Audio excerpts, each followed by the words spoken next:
Attention, welcome to all my friends, students for Apple। दोस्तों आज आप मेरे हाथ में देख रहे हैं, मैं एक एप्पल लेके आया हूँ। आपको याद दिलाना चाह रहा हूँ न्यूटन साहब के ज़माने का एक एक्सपेरिमेंट। आपने सुना होगा कि न्यूटन साहब एक एप्पल के पेड़ के नीचे बैठे हुए थे, पढ़ रहे थे बैठ के, और एक सेब गिरा। देखिए जिस तरह से ये सेब अभी गिर रहा है, तो उन्होंने यही सोचा ये सेब नीचे ही क्यों गया, मेरे सर पे ही क्यों गिरा, ऊपर क्यों नहीं गया। ये सेब ऊपर क्यों नहीं गया, है ना। ये टूटने के बाद नीचे ही क्यों गिरा, सवाल यही उन्होंने उठाया। और फिर इस बेस पे उन्होंने एक काफ़ी इम्पॉर्टेंट लॉ दिया, फिजिक्स का एक थ्योरी दिया ग्रेविटेशन का। देखिए मैं एक बार फिर से गिरा के दिखाना चाहूँगा। तो दोस्तों वही हमारा आज का ये चैप्टर है, नाम है ग्रेविटेशन। हिंदी में आप गुरुत्वाकर्षण बोलते हैं, ग्रेविटेशन। ये चैप्टर दोस्तों 3 in 1 है, एक टिकट में 3 खेल। ये चैप्टर और 12th के दो चैप्टर कौन कौन, इलेक्ट्रोस्टैटिक्स और मैग्नेटिज्म। ये तीनों चैप्टर सिमिलर है। जिसने कहा जाता है ग्रेविटेशन पढ़ लिया, इलेक्ट्रोस्टेट पढ़ लिया, मैग्नेट पढ़ लिया। वो ये दोनों इलेक्ट्रोस्टेट और मैग्नेट कहाँ पढ़ना है, आपको 12th में पढ़ना है। इनके थ्योरी, इनके न्यूमेरिकल्स एक ही जैसे होते, एक ही तो नहीं होंगे, थोड़ा नाम बदलेगा, थोड़ा फॉर्मूले में सिंबल बदलेगा, कांस्टेंट चेंज होगा, बाकी सब बातें सिमिलर होंगी। अगर थोड़ा भी दिमाग लगा के आप पढ़ें तो एक साथ आप तीनों चैप्टर्स तैयार कर सकते हैं। खास के नीट के लिए, फिर या IIT JEE में इसमें सिलेबस काफ़ी लंबा होता है, तो वहाँ पे एक प्लान बनाना पड़ता है। कैसे प्लान बना करके जो है हम कम समय में ज़्यादा तैयारी करें, ज़्यादा क्वेश्चंस टैकल कर सकें। तो ये तीनों चैप्टर्स के जो न्यूमेरिकल्स होते हैं बिल्कुल सिमिलर मिलेंगे, एक जैसा मिलेंगे। ग्रेविटेशन, इलेक्ट्रोस्टैटिक्स और फिर मैग्नेटिज्म। इसलिए ध्यान से पढ़ें।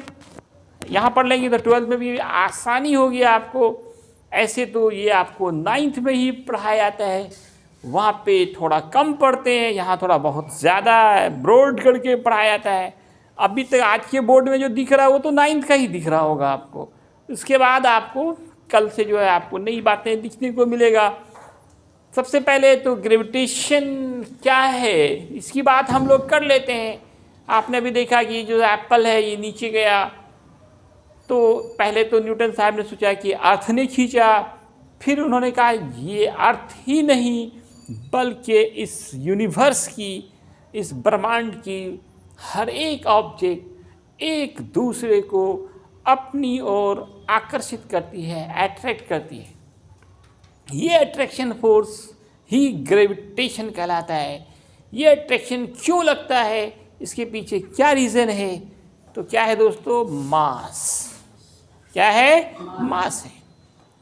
तो व्हाट इज ग्रेविटेशन, तो कहते हैं the force of attraction between any two objects due to mass. Mass के कारण जो आकर्षण बल लगता है वो गुरुत्वाकर्षण कहलाता है, जिसका ये फॉर्मूला भी आप पढ़ के आए 9th क्लास में। अगर दो ऑब्जेक्ट हो, मास m1 हो, m2 हो, बीच का डिस्टेंस r हो, ग्रेविटेशन फोर्स F लग रहा हो, तो F का ये फार्मूला होता है। ये फार्मूला कहाँ से है, ये फार्मूला न्यूटन साहब का ही दिया हुआ है, जिसके लिए एक लॉ है न्यूटन लॉ ऑफ ग्रेविटेशन, जिसको यूनिवर्सल लॉ ऑफ ग्रेविटेशन के नाम से भी जाना जाता है। तो ग्रेविटेशन फोर्स काफ़ी इंपॉर्टेंट है। ये नहीं कि सिर्फ आपको 11th में ही तक काम आएगा, 12th में भी बार बार ये फॉर्मूला दिखने को मिलेगा। खासकर पहले ही चैप्टर से शुरू हो जाएगा इसका खेल वहाँ भी। F बराबर G m1m2/r²। अब इसी ग्रेविटेशन का स्पेशल केस ग्रेविटी है। जैसे अभी मैंने सेब दिखाया तो सेब किधर जा रहा था, नीचे। तो रीज़न क्या है कि आप जान रहे हैं कि एप्पल को अर्थ अपनी तरफ खींचती है। अगर दो ऑब्जेक्ट में से एक ऑब्जेक्ट अर्थ हो, अर्थ क्या हो, दो ऑब्जेक्ट में से एक ऑब्जेक्ट अर्थ हो, तब वैसे कंडीशंस में जो फोर्स ऑफ अट्रैक्शन होगा that is called gravity. Gravitation में क्या लिखा हो, देखिए the force of attraction between any two objects. जबकि ग्रेविटी में देखिए the force of attraction between the earth and any other object. इसमें दो में से एक अर्थ होना मस्ट है, तब वो ग्रेविटी कहलाएगा। इस ग्रेविटी फोर्स को ही हम वेट कहते हैं, जिसका फॉर्मूला आपने पढ़ा है, mass into gravity acceleration, mg। अब ये ग्रेविटेशनल फील्ड, नेक्स्ट टॉपिक क्या है, ग्रेविटेशनल फील्ड। इलेक्ट्रोस्टेट में होगा इलेक्ट्रिक फील्ड, मैग्नेट में होगा मैग्नेटिक फील्ड, सब जगह एक ही जैसा है। जैसे हर देश का एक बाउंड्री लाइन होता है, सीमा रेखा। यहाँ का प्रधानमंत्री उसी बाउंड्री तक का ही प्रधानमंत्री है, मोदी, है ना। अब नेपाल का नहीं हो जाएगा, है ना, अमेरिका का नहीं हो जाएगा, वो एक सीमा रेखा है। उसे एक कदम भी आगे अब वहाँ का वो प्राइम मिनिस्टर नहीं कहलाएगा, वहाँ उसका हुक्म नहीं चलेगा। तो दोस्तों इसी तरह से कोई ऑब्जेक्ट, कोई भी ऑब्जेक्ट हो, उसका एक बाउंड्री लाइन होता है, एक सीमा रेखा होता है, जिसके अंदर आप कहीं पे भी दूसरे ऑब्जेक्ट रखेंगे तो वो इस पर फोर्स लगा पाएगा, लेकिन इस बाउंड्री से जैसे ही बाहर जाएगा फोर्स विल बी ज़ीरो। तो किसी भी ऑब्जेक्ट के चारों तरफ का वह जगह, वह स्पेस जहाँ तक वो दूसरे पे फोर्स ऑफ अट्रैक्शन लगा सके, that is called gravitational field. Gravitational field ये क्या है दोस्तों, फील्ड है, स्पेस है, जगह है, the space around any object up to which it can exert force on another object is called gravitational field। किसी वस्तु के, किसी ऑब्जेक्ट के चारों तरफ का वह क्षेत्र जहाँ तक वह दूसरे ऑब्जेक्ट पर फोर्स ऑफ अट्रैक्शन लगा सकती है, वही उसका ग्रेविटेशनल फील्ड कहलाता है। अब आइए न्यूटन्स लॉ ऑफ ग्रेविटेशन, जिसका नाम है universal law of gravitation. Newton साहब ने सिर्फ ग्रेविटेशन का डिफिनीशन ही नहीं दिया, बल्कि ये जो ग्रेविटेशनल फोर्स है, ये इसका फॉर्मूला क्या होगा, ये किन फैक्टर्स पर डिपेंड करेगा, ये सब बातें भी बताई। कब बताई पता है, जैसे आजकल कोरोना फैल गया था तो कॉलेज, स्कूल, कोचिंग बंद हो गए थे। इसी तरह से न्यूटन के ज़माने में भी क्या हुआ था, प्लेग फैल गया था ना। तो प्लेग क्या है, वो छुआछूत वाली बीमारी है। तो जिससे क्या हुआ था, कॉलेज, कैम्ब्रिज यूनिवर्सिटी के स्टूडेंट थे, वो 6 महीने के लिए बंद हुआ था। तो छुट्टी में घर में बैठ के ऐश नहीं किया उन्होंने, एक ऐसा लॉ दिया जिससे उसको अभी तक हम लोग याद कर रहे हैं। यूनिवर्सल लॉ कहलाया ग्रेविटेशन का, यूनिवर्सल लॉ ऑफ ग्रेविटेशन, है ना। छुट्टी में इतना महान काम किया इन्होंने, है ना। ये पूरे यूनिवर्स में कहीं भी ये लॉ आप लगा सकते हैं, इसलिए इसका नाम है यूनिवर्सल लॉ। इसका कहना यही था न्यूटन साहब का, each and every object of this universe attract each other. The attraction force between any two objects is directly proportional to the product of its mass and inversely proportional to the square of the distance between them। मतलब क्या हुआ, किसी दो objects के बीच का आकर्षण बल, attraction force, gravitation force, ये मास पे डिपेंड करता है और डिस्टेंस पे। इस नियम से यही पता चल रहा है कि मास पे डिपेंड कर रहा है और डिस्टेंस पे, दूरी पे डिपेंड करता है। मास बढ़ेगा फोर्स बढ़ेगा, डिस्टेंस बढ़ेगा तो फोर्स तेजी से घटेगा, घटेगा ही नहीं बल्कि तेजी से घटेगा, inversely proportional to the square of the distance. क्या कर रहा है, the attraction force between any two object is directly proportional to the product of its mass and inversely proportional to the square of the distance between them. F is directly proportional to the m1 into m2 and inversely proportional to the square of the distance। मतलब मास के बढ़ने से force बढ़ेगा और distance बढ़ने से force घट जाएगा। मास को आप रुपया पैसा समझ लीजिए, अगर लोगों का रुपया पैसा बढ़ता है तो उसका शक्ति, फोर्स क्या होता है, बढ़ता है। और अगर ये घट जाता है तो फिर वो भी घटने लगता है।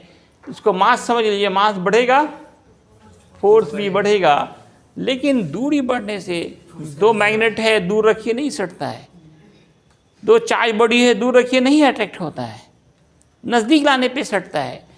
आप बचपन में बहुत सारा दोस्त था, आपको भूल गए, काहे भूल गए? डिस्टेंस बढ़ गया, दूरी बढ़ गया, फिर कभी घट जाए, अचानक कहीं मिले, देखो कितनी दोस्ती बढ़ जाती है। तो दूरी बढ़ने से फोर्स घट जाता है, तेजी से ही घटता है, घटता ही नहीं है। Inversely proportional to the square of the distance, इसको इनवर्स स्क्वायर लॉ भी कहा जाता है। इनवर्स स्क्वायर लॉ, ये लॉ सब फोर्स के लिए सही है, ग्रेविटेशनल फोर्स के लिए भी, इलेक्ट्रोस्टैटिक फोर्स के लिए भी, और मैग्नेटिक फोर्स के लिए।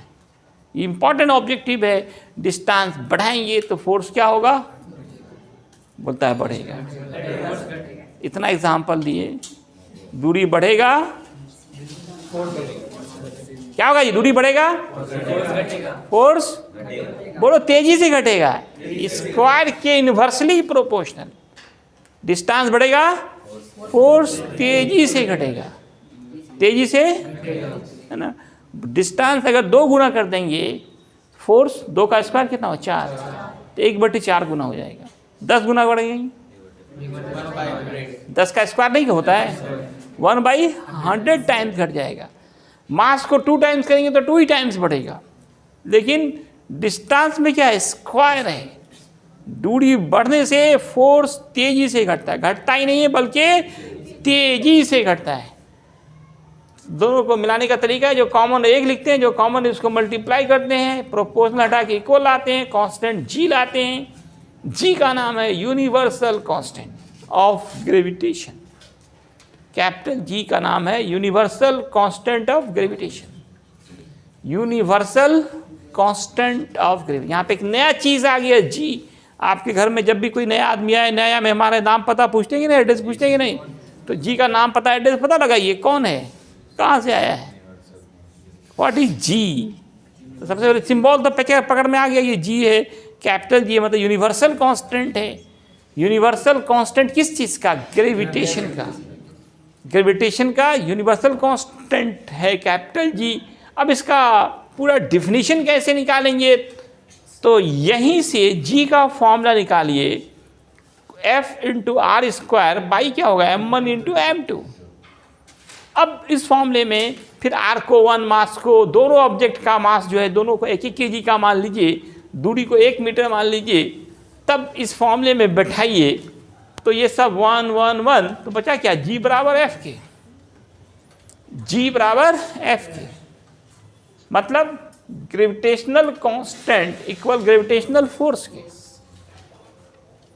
ग्रेविटेशनल कांस्टेंट इक्वल हो गया ग्रेविटेशनल फोर्स के।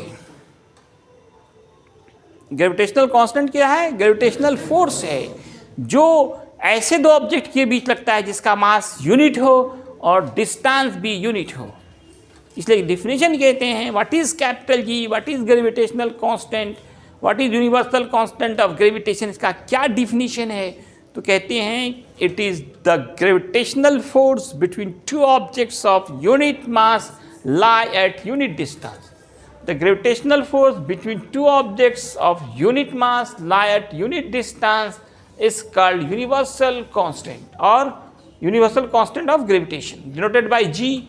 जी का फॉर्मूला आप देख ही चुके हैं। यूनिट निकाला आप लोगों ने? क्या यूनिट निकला? यूनिट में बोलता है डायमेंशन, डायमेंशन में बोलेगा यूनिट। यही तो कन्फ्यूजन लेके उड़ेगा इन लोगों को।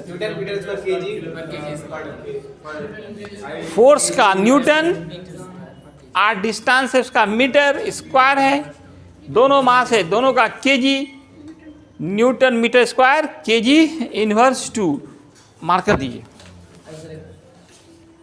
यूनिट क्या हो गया? Newton metre square kg inverse 2। Dimension निकाला? m inverse t inverse 2। G का ये वैल्यू आपको न्यूमेरिकल्स के लिए आपको खुद याद रखना होगा, एग्जाम में नहीं दिया जाता है। ये फिक्स वैल्यू है, ये हर जगह यही होगा। जी का वैल्यू, कैपिटल जी का value, universal constant of gravitation का वैल्यू अभी याद करें 6.67 10⁻⁻11 न्यूटन मीटर स्क्वायर पर केजी स्क्वायर।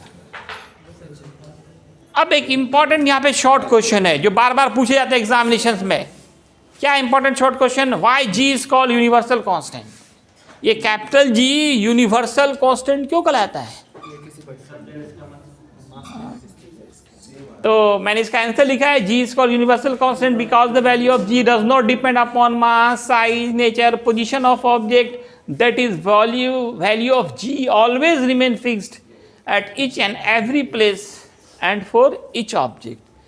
ऑब्जेक्ट चाहे सोने का हो, चांदी का हो, लकड़ी का हो, मिट्टी का हो, बड़ा हो, छोटा हो, हवा में हो, पानी में हो, कहीं भी हो, कैपिटल जी का मान, है ना, चाहे चांद पे ले जाएं, समुद्र के अंदर चले जाएं, है ना, पहाड़ पर जाएं, माउंट एवरेस्ट पे, कहीं भी जाएंगे, कैपिटल जी का मान हर जगह, है ना, एक ही फिक्स है, कांस्टेंट है, यही फिक्स वैल्यू होता है, कभी नहीं बदलता है। इसलिए कैपिटल जी का नाम यूनिवर्सल कांस्टेंट ऑफ ग्रेविटेशन है। ठीक है, कभी नहीं बदलता, इसलिए इसका नाम है यूनिवर्सल कांस्टेंट। धन्यवाद।